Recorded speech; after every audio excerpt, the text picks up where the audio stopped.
One is all about the books that I read for the last 40 years. And today I have my special guest from MTV to music education innovator, and of course, an author too, and the author of the book Superpowers Through Music. None other than Mr. Andrew Ingkavet.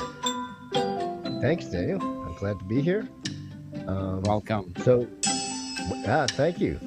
Yeah, I guess just want to tell you a little bit about how I came to this book. Yes, Was that please. I've spent most of my life teaching music, and what really surprised me was how the impact of music has actually not that much to do with music itself. Because I kept seeing kids getting impacted through their confidence and their focus and their resilience and their comfort expressing who they are. So that's what led me to write this book. It's about music, about when you teach it the right way, it becomes kind of a tool of human development. And it's not just for kids who are going to go to Carnegie Hall, though that would be nice, right? That'd be But awesome. it's, yeah, but it's for any kid who wants to just get better at navigating life, school, emotions, and then of course, the parents who want them to be great adults. So yeah, that's my book tells starts with a lot about my story, about how I grew up and then eventually became an MTV VJ, and then how I ended up becoming a music educator because my son. But Hmm. then there's a lot about this whole power of music, which we can talk more about, the superpowers. And then there's a little bit about my secret sauce, which is my method, and it's called music color method.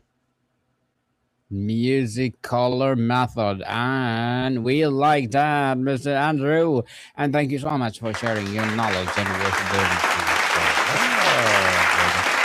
Yay! Thank you, thank you, thank you.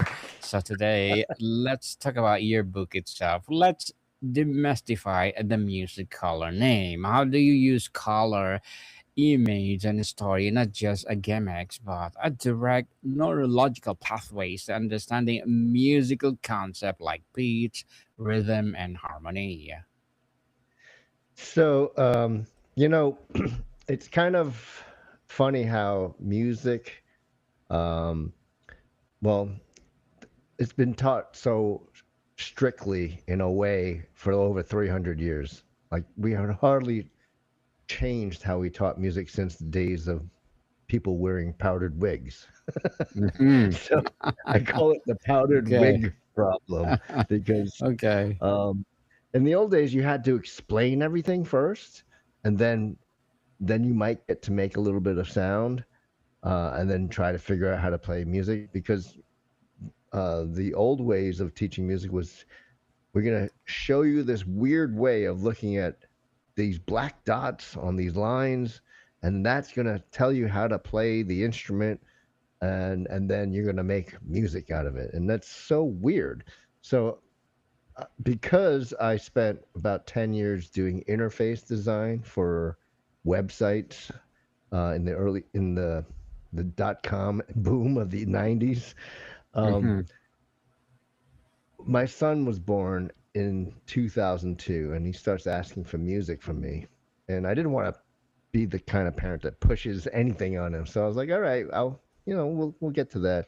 And he kept asking me and asking me, and then finally I was like, okay, I'll find you a music teacher. Even though I went to school to be a music teacher, I was doing other things at the time. I was scoring films.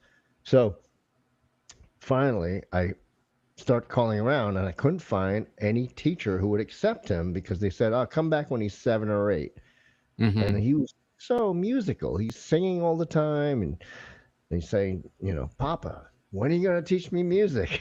It's like, oh my gosh, it's heartbreaking. So I'm like, all right, let's figure it out. So I get some books and I start showing him, okay, look, and I was using the old ways, and I'm like showing, okay, this is the C note, and you got to remember to play the C note here on the piano, but it looks like this in black and white on this weird chart, and I was starting to realize, oh my God, this is so not appropriate for a 3 or 4 year old, right? Mm-hmm. It's like it's putting the cart before the horse. So then I realized, there's a interface problem here, and because of my background, I I I am uniquely qualified to solve this problem because I studied music education, but I also studied design and interface. So I started playing around with things, and I realized one of the first things we think about as designers is in design thinking, you think about your audience. And if my audience is a pre literate preschool child, what do they already know? You can't say abstract things like, this is a quarter of a whole note.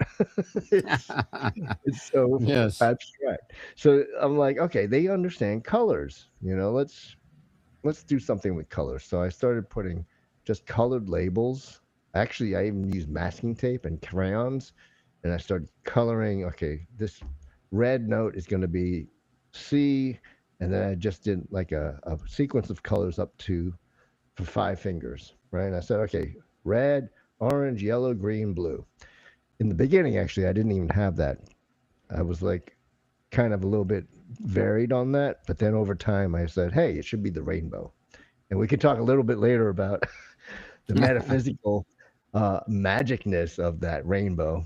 But so anyway, the rainbow, so easy, right? You say, okay, instead of like explaining all that stuff to a little kid, you're gonna start letting them experience music by just giving them a tiny action to do. So I said, okay, here's a red note.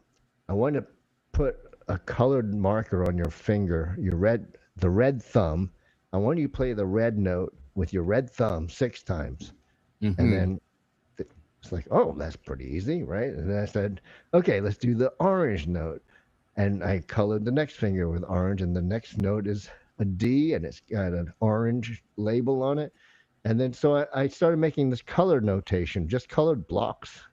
And it became as fun as a matching game. And it was such a breakthrough because, when I would I started actually teaching some of my son Alejandro's young friends, and I couldn't get them to practice because there was no way that they understood what to do. And the parents didn't understand how to read traditional music. So I had to come up with a new mnemonic, basically. Say, okay, Mm-hmm. remember we did these 5 colors and these 5 notes. So over time, it became like that they would just go home and see this sequence of colors, and they could practice this without even asking the parent. And it was so powerful because within a week, they would get them playing with both hands, all 10 fingers, assigned to a position. Of course, I'd have to correct posture over time, but it was super fast because then we weren't working on trying to like decipher this abstract hieroglyphic. It was more shaping the sounds they were already making into more musical sounds, and it was fun. So it's a self-discovery path that I've come up with a term that I'm using called kinetic understanding. I even wrote a white paper about it. You can download it for free on my website, and it's designing a system that basically teaches itself, right? So if you make the early actions like so simple that any user can do it, and then as they're doing it, they're learning in the process, is revealing to themselves. And then later on, we can say, hey, did you know what you were doing? You just played a 5 note scale. Or, hey, did you know that you're now playing chords? And it's like the backwards way of teaching, but it's the right way of teaching. Mm-hmm. So it's more organic. Anyway, that was a Or long-winded answer. organic indeed, organic, and thank you for that empowering answer, Mr. Anthony or Mr. Andrew. Sorry, one of the biggest battles is frustration. How does your Hmm. method engineer micro wins and eliminate the fear of failure in a way that keeps a child intrinsic motivation alive? Oh, that's a great question because so many times when there's frustration, it's not the student's fault, and Yes. it's it's basically what we've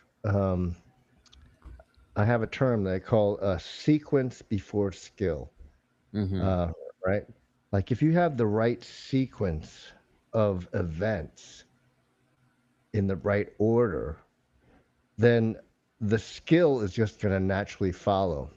But what I've seen so many times is that uh, I've done it myself. I made mistakes where I've had a child before Christmas break because we have like a long, almost a month break sometimes. Mm-hmm. Uh, I assign that kid a piece, and then a month later, I look back at my notes and I forget that what I showed them that time was actually kind of hard for them. But I didn't remember to make that note, and then I go another step further, and at that point, they're like completely bewildered, and they're like, "Wait a second, what's going on here?" And then they get frustrated and they say, "Oh, maybe this is not for me," or "Oh, it's too hard. Let's do something easy." And they go back to the first song. Um, and then I started realizing, wait a second, okay, I just broke my own law of sequence before skill. And then so I came up with this visual analogy that I tell all my teachers that I work with, that you got to remember that you're kind of like the guide. You're the guy steps ahead of your student, hacking your way through the jungle, right? You got the machete, and you're Mm-hmm. walking through, and then you get to this stream, and you see this is a little nice sized stream, but you need to, you can't just jump across. You would need to have some stepping stones to get there, right? And on the other side of that river, that stream, is the island of mastery. So we want to get our kids to the island of mastery. So how do we do that? We have to be the guy that puts the stone the right amount into the water so that they can cross safely. If you put the stone too far, what happens? They slip and fall and get swept away. You never have them Mm-hmm. again. If you put it too close, then they're like bored and they're walking around in circles. They, well, we're never going to get there, right? So it's Yes. kind of like this judgment of what is the proper next step to get across to the other side. And sometimes it's never a straight line. It's always like deviating, and you always have to pay attention to what's your student interests. So if your kid tells you that all of a sudden, like you never knew that they were into Taylor Swift and you have never shown them a Taylor Swift song, you'd be like, "Oh, wait. Okay, let's try at least a simplified version, because some of these Mm-hmm. things you can't jump way into." But I had a kid recently who was like doing great, and then his mom said, "He stopped practicing this week. I couldn't get him to practice at all." And I said, "Huh." And then we were talking about movies and shows and stuff that he likes, and somehow Harry Potter came about, and I was like, I can show you just the first line of Harry Potter because I think the rest is a little bit hard. But he was so excited. He got into it and he's like, "All right, I'm ready for the next part." And I was like, "Oh, all right." So if someone's really into something, anything is doable. They'll keep trying and trying and trying, right? But if it's like something that's super hard and they're not really interested in it, then they're like, I'm never going to do that. So there's a lot of variables. But the biggest thing is recognizing the sequence is more important than anything. Very well said, Mr. Andrew. Very well said. So let's talk about the brain. Beyond the obvious joy, what does the neuroscience tell us about how these kind of creative, multisensory music engagement builds neural pathways for math, language, and executive function? Oh man, that is such a huge topic, but it's I'm not a neuroscientist, but I'm always reading articles about the the connection with the brain, and how music is like one of the few activities that stimulates the whole brain, left and right hemisphere. Right? There's very few things that do both at the same time, and it's also amazing, and it's been used as a therapeutic um, discipline. I guess I don't know. I guess you can call it that. Like Mhm. where when that's Senator Gabby Giffords got shot in the head. She lost the ability to speak for a while, and after undergoing music therapy, which is a bit of listening and actually making sounds, and the brain rewires itself. And because music works on the whole brain, she was able to regain ability to speak, ability to move, and music therapy played a huge part in that. Now, there's tons of scientific articles that you can look at every day. There's new ones out there. I think intuitively, a lot of people know that this is true, but parents especially should be on the lookout for these kinds of things because the same areas of the brain that are activated for learning language and speaking, uh, that area is also activated by music and making music. So there's a difference just between listening to music, which can be useful too, but actually learning to make sounds. Oh my gosh, it activates so much. I saw some study where they put a jazz musician in an MRI scanner and had that musician improvise music at the piano while monitoring the brain, and it was just like lighting up all over the place, which it's so rare to see that with any other activity. So there's just it's so deep how many things that music can affect the brain. And of course, you have joy, you have just a sense of calm, and um, there's something about being attuned to both rhythm and pitch. So, the Buddhist monks hit the bell and then they let it reverberate and reverberate as it dies out. And if you just use that as a meditation tool, just to focus your whole mind on that one sound, that pure sound, it's kind of also the same as focusing on your breath, right? That's one thing. But then there's also the thing about beats, like a rhythmic beat. As you listen to any beat, and you see this in clubs, at rave parties, there's that specific beats per minute, and everybody's moving in that speed. And after a while, your whole body is also becoming entrained to that beat, and Mhm. it's a synchronization. So Mhm. we are all synchronized, whether you know it or not. There's a synchronicity happening. Well, that's not the exact word I wanted to use, but there's a synchronization um, to a clock, and that clock we can't hear, but we can feel. The Earth has a clock. It has a pulse. It's been measured. It's called the Schumann resonance. You can look it up, but the story is that NASA sent astronauts to space before they recognized the presence of this Earth clock, right? The Earth's beat. Um, and astronauts started to feel kind of out of sorts, not feeling well. They came back to Earth. That took them a while to reacclimate, right? Once they started putting an artificial generator of that tone, which I think is like 7.6 hertz or something, maybe I don't remember the exact number, 7.8 hertz. Um, it kind of normalized the the alien environment because now they're like synced to an earth tone. It's just wild stuff. Music is so much. Music We is can, truly wild. So, Mr. Andrew, as an author, what are your short-term and long-term goals? okay, wow. Short term, long term.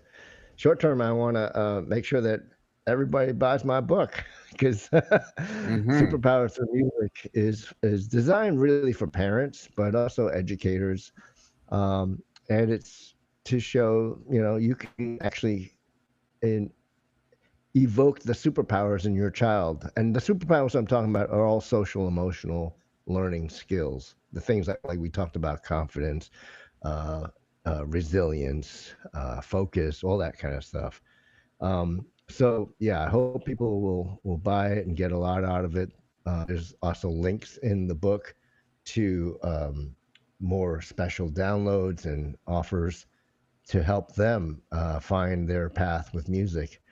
And long term, I'm trying to impact first 1 million kids with music. We've hit thousands around the world. I have teachers I've trained in music color method, but eventually I want to get to 100 million, maybe 1 billion kids. That'd be fantastic. Mm-hmm. Definitely. Good luck to your goals, Mister, and looking forward for more success.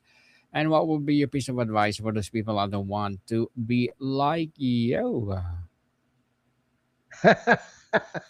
uh, Want to be like you, Mr. be happy, Andrew. give thanks, be happy, and well, come and visit my website. I have andrewinkavet.com or musiccolormethod.com. You can just Google me. And oh, you might even find an old video of me when I had really long hair hosting Mm-hmm. MTV. When they don't even have MTV anymore. Can you believe it? I Is can't that believe it. really? Even in the US? Yeah, it just they just went off the air this past year. Yeah. Oh, so what So happened? Because of nobody watching nowadays. don't know. I guess maybe YouTube has taken over that, and Spotify Mm-hmm. and Instagram. Mm-hmm. True. The whole the whole world has changed. Yeah. Definitely. Okay, so thank you for that empowering advice, Mr. Andrew. And can you please recommend a book or books that influenced your journey? It influenced my journey. Yeah, please. Wow. There's so many. Oh, geez. So, I'm a big fan of Thich Nhat Hanh, the Vietnamese Mm-hmm. Buddhist monk, Yes. and The Miracle of Mindfulness. I think that's like super solid book that anyone can get a lot out of. Um, I just love so many books. It's hard to say. Just reading even fiction can be super powerful. The fiction of Jorge Luis Borges, Ficciones, that Mm-hmm. mind blowing, amazing writing. Um, Charles Dickens, Great Expectations, one of my favorite books of all time. Um, yeah, there's just wonderful, wonderful things. And uh, personal development books. Tony Robbins changed my life many times, but it all started with Unlimited Power by Tony Robbins. And yeah, lots of thanks there. Yes. Thank you for the recommended books, Mr. Andrew. And before we wrap up our discussion for today, I'm inviting you to please do listen to my other podcast, people, because my abstract essay is already in sixth season, abstract poetry in third season, and of course my book 101 review in sixth season as well. Comedy 101 in the third season, and my food 101 in sixth season too. Geography 101, love letters, movie 101, review music 101, our fifth season. Science 101, Sex 101 in its fourth season. And of course, my Trivia 101, The 101, Mental Health 101, Motivation 101, Entrepreneurship 101, and of course, my Bible Verses 101. Please listen to them wherever you listen your podcast. So, Mr. Andrew, to give our listeners a place to start, what is the one simple 5 minute music color inspired activity or any parent can do to their kitchen table tonight to unlock the spark of that creative superpower in their child. Wow. Well, I Mm. would say you guys can, if even if you don't have an instrument, you can all like sit down together and play one of your favorite songs, and then have a conversation about why that song is powerful.